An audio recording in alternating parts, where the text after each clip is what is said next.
guys, and welcome back to my channel. So if you've been following my journey so far in the real estate process, you've seen me go through my courses, you've seen me give reviews, prepare for the exam, and then actually pass the exam. So of course the next step is choosing your brokerage. Now I have signed with the brokerage, and today I'm just going to give you some steps or some questions to ask when you are getting ready to interview with your brokerage. Now keep in mind that it's a mutual interview, so they are asking questions to you, but make sure you go in there prepared to ask questions to them as well, because you need to make sure that it's a good fit for both parties, not just you try to impress them. They have to impress you as well, because honestly it's expensive on both sides. So you just want to make sure that it's a good fit, that you feel comfortable there, that you're going to get whatever tools or resources that you believe that you need when you sign with the brokerage. So yeah, let's get started. Don't forget to hit that like button, subscribe, and leave comments down below if you have any questions, suggestions, or just want to talk about where you're at in your career as well. So let's get started. I have my little list here, and let's go. So of course, number one thing when you are interviewing at a brokerage, you would have asked about their training. What's it look like? Really, like the time frame, what kind of support is with the training. Each brokerage is gonna have it set up a little bit different. So make sure you ask that question. What does that look like? What's the breakdown? How long is training? Get as much details as you can, so that when you start, nothing comes up as a surprise. So of course, number one, training. Number two, ask about a mentor program. Now, I know most of them will offer some sort of mentor program, but don't just assume it. Make sure that you actually ask, okay, do you offer this program? Where are your mentors from? Are they the elite agents? Are they, actually certified, or not certified, but designated training people? Kind of ask what the mentor program is like. Simply because, it kind of gives you a gauge of who it is. Maybe even speak to that person if they're available, or if you can. Most of them are, at least the ones I've talked to, have been really, really open. Like anyone that I wanted to speak with, they were more than happy to let me chit chat with them for a little bit and ask some questions to that person as well. So make sure you get a good understanding what that mentor program looks like. Are there different levels to it? Whatever you need.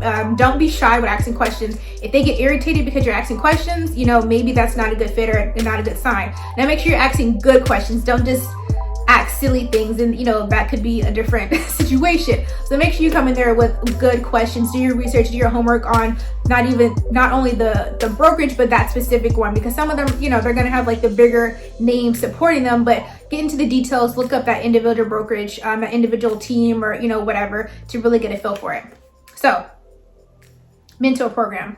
Of course, the next thing, fees. What do the fees look like? Being a real estate agent, a realtor, as you know, or if you don't know, something is on my nose, can be very expensive. So get a good understanding of what the fees look like. If they will actually give you a printout, that would be even better. Some of them will kind of just say stuff to you, but ask for a printout if it's not provided. Understand what you're walking into as far as those fees, because those are not things that you want to get surprised with later on. So fees, get a good breakdown, and not just those fees necessarily with that brokerage. Also get whatever boards or whatever they're associated with, because if that broker is a realtor, you will also have to become a realtor as well, so that's additional cost, yada yada. So understand as much as you can about the fees. Some things you're not going to understand until you actually start, but money, so understand the fees. All right, so the next thing, actually I'm going to break fees down a little bit more. So I'm talking about admin, office. If you do go with a cloud-based broker, then it's going to be a little different. Boards, like I said, royalty, that's a big one. Anything that you can think of or that they are willing to share with you, you want to understand the fees. Okay, so number four, agent success. Ask them honestly, what does agent success look like at this particular team or brokerage? How is that measured? Because a lot of times they're going to give you like this general answer, like, well, it depends on the work that you put in. Now that is 100% true, but it also could, a huge factor, it goes back into your training, your mentorship. Is there any type of lead generation, which is going to be something else we get into? So all those things combined, the atmosphere that you're going into, all those things combined will directly impact how successful you are. So that's a very valid question. We all know that real estate is a pretty much a commission-based job, unless you're working with like a corporate broker or something like that, and that's a different scenario. But you want to understand what a success would look like. What are the rates looking like? Because in the grand scheme of things, real estate agents, I think it's like an 87 to like 90% I don't want to say fail, but just don't stick with it rate. So yeah, understand what agent success looks like. So you go in prepared, you have the strategy, you have a plan to match their plan, and because you want to be the elite, because it's a very small percentage that actually makes it in this industry. So understand agent success for that particular team or brokerage. And then honestly ask them about the advantages and disadvantages of being associated with that brokerage, and this is going to go back into some of the things that they're going to offer, which they should break down, or make sure you ask. The mentorship, the lead generation, the training, all that kind of stuff is going to go back to what could possibly be an advantage for that particular brokerage. So ask them honestly, what makes you different compared to so-and-so. And some of them may actually like, well, who else are you talking to? And maybe, especially if it's local, they may, know some things, not trying to yay or nay on anyone, but what makes them special? Why should you join their team or that brokerage? Which goes back to that original thought of it's a interview for both parties. It's not just them drilling you, but it's also you making sure that you want to be a part of this organization or this brokerage, this team, whatever. So what are the advantages for you to join them? They got to sell it to you too. Team lead. Now, if you're obviously this goes if you are part of a particular team, but understand the lead. So what does the structure look like on that particular that brokerage or that team? Who do you call to? Who do you lean on? All those type of things. So understand who are going to be the leaders. All right. So back to what I was saying about lead. Understand who are going to be the leaders of that team, of that brokerage or whatever, so that you understand who to talk to, who to lean on, whatever. So yeah, team lead. And I just had to throw some papers off of this. So if you heard a sound, that's what that was. Ask about their thoughts on the market. Everyone that's playing in this industry, they're going to have their own personal opinions of where it's going, what it's looking like, all that jazz. So ask them honestly, what are your thoughts on the market? If you're viewing this video in the beginning of 2021, they already kind of have some projections or some general thoughts. So they may be, shifting gears to start trying to get their agents to focus on certain things or whatever. My particular market is very, very much seller friendly. So, that's going to directly impact how my brokerage is moving and shaking. So, get their thoughts on the market. I did ask, was there a particular time or better time for an agent to start on the market?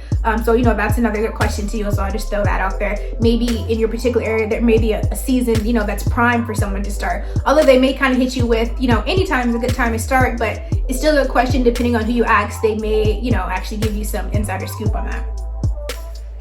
Now, a very good question to ask is are you able to start part-time or full-time? Depending on the brokerage, some of them, now, even though you're considered a contract worker, some of them will still prefer you to be full-time simply because if they're helping you in any kind of way that, they're kind of spending additional money, they may want, they would prefer you to have, kind of an open schedule or something like that. Or if you're on a team, actually did talk to one brokerage, they really only accepted full-time people, which I totally understand. They are very well known in my particular area. It's just not something I can do. I am starting part-time, so FYI, that's why it was a big thing on my question. Do you accept full-time, part-time agents? There are a lot of the bigger ones, especially if you're not in a team, they're going to be, they'll let you know that it's fine. Depending on how much you want to do, I think it's probably very hard to do a part-time agent as I speak as a part-time agent. But yeah, that's just something you want to ask up front, don't get surprised later. And then some of them also kind of have this assistant role. So if you want to kind of transition into the assistant role and kind of learn and then transition to a full-time agent, that could also be a possibility if they do not let part-time agents come in. Another question, what is the goal of the company? So you want to know, kind of goes back to that, the advantages a little bit, but what's the goal of the company? Some companies, they have very strong kind of mission statements. They're very strong kind of networked, internally. So what's the goal of the company? How are they promoting their agents, or, do agents have exit strategies, kind of things like that? How are they setting their agents up? And, so just get a feel of the company overall, mission statement, whatever. Another good thing is self-branding and self-promotion. Now, this is really big. If you're on a particular team, there's probably not going to be a lot of self-branding and self-promotion. It's going to be, you're part of whatever team that you're a part of, and it's really going to be that team's name that's going to be on everything. Your name, but is that team name versus you building your own brand. Now, if you're kind of solo dolo, then of course you can build your own brand, as you see fit. But just make sure you get a good understanding, so that way, once again, if there's no surprises, what you can and cannot do as far as the branding and self-promotion. Now, the biggest thing of all, commission. That's everyone, where's the money? How much money? So understand your commission splits. Also understand when you're first beginning, a lot of times those splits are going to be a little bit lower just because they're kind of holding your hand through that process. So just make sure you get a good understanding of how many, that particular split, how many transactions that split may be, how is the split kind of broken up, and then of course, like, what is what is the normal split looking like? What is the cap? So some of them have, once you pay X amount in your split, then you may have 100% commission. So get a good understanding of that. Make sure there's no surprises in that as well. There's actually quite a few that do like that cap. Another big thing is, I already said that, but royalty. If you have to pay a royalty, understand that's something that you're going to pay, regardless. So that's not like in the cap split or yada yada, but royalty can be a big chunk. So just make sure it's no problem, because if you're paying royalty, then you're kind of with a big brokerage, which means you have a lot of resources and all that kind of thing, but it's just something that you have to pitch into. So already went over CAP program. Understand that brokerage is technology. So what are they using to kind of stay up to date? COVID has completely, changed everyone's working process. So make sure you understand what technology that they're bringing to the table. How are they marketing? How are they, if they do lead generation, what does that look like? What's their social media presence look like? So understand the technology, understand how they are making it, work for them versus, work smarter, not harder. So get a good feel of the technology and where the technology is going as well. And that also goes back to your research. Ask them and make sure you do your research as well. Now this is one that I actually looked up, average income of agents, and that could vary so much if you're part-time, full-time, how many, because some people, they don't want to do but X number of transactions per year, which is perfectly fine, and it fits into, whatever their life model is. But it could be a good question, what's the average income of agents? That kind of goes back into that success of agents question.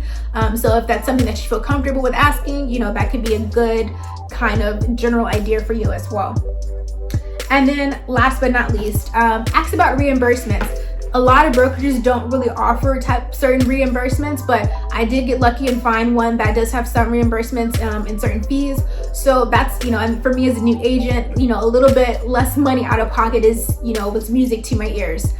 So make sure you ask about, is there any type of reimbursement? And sometimes, depending on the brokerage, maybe there's not a reimbursement, maybe there's a stock option, maybe there's a referral fee, so just understand those different avenues of money, whether it's, reimbursement, or maybe you have something else. So, you have to make your own pros and cons list, what works for you. Understand if you're starting as a new agent, then you may have to start with something a little different, but maybe you transition to something earlier. But the biggest thing is getting started, getting locked in, understanding their process, learning those contracts, learning how to get to your sphere of influence, so get your base before you start looking all up here. We all want to be up here, but we got to start right here. And that's just, the nature of the beast.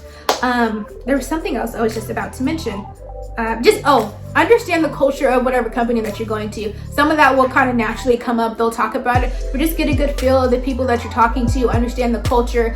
Are they friendly? Do they celebrate birthdays? Those type of things. Because sometimes those things really matter. These are people that you're going to be working with, quite a bit, especially as a new agent. You may be leaning on some of them a little bit more. So you want to understand that particular brokerage, that team, whatever, what the company and what the atmosphere looks like. Make sure that it meshes with your personality as well, because no matter where you work, you're dealing with personalities, and sometimes it's good, sometimes it's bad. So you just want to make sure that you set your personal self up for success. But other than that, I didn't want to keep this video too long. I want to just give you guys some food for thought as you continue on your journey with the real estate. I hope that you've been following my journey. Once again, don't forget to like, comment, and subscribe. Share with anyone else that's on this journey as well, and stay tuned for the next video.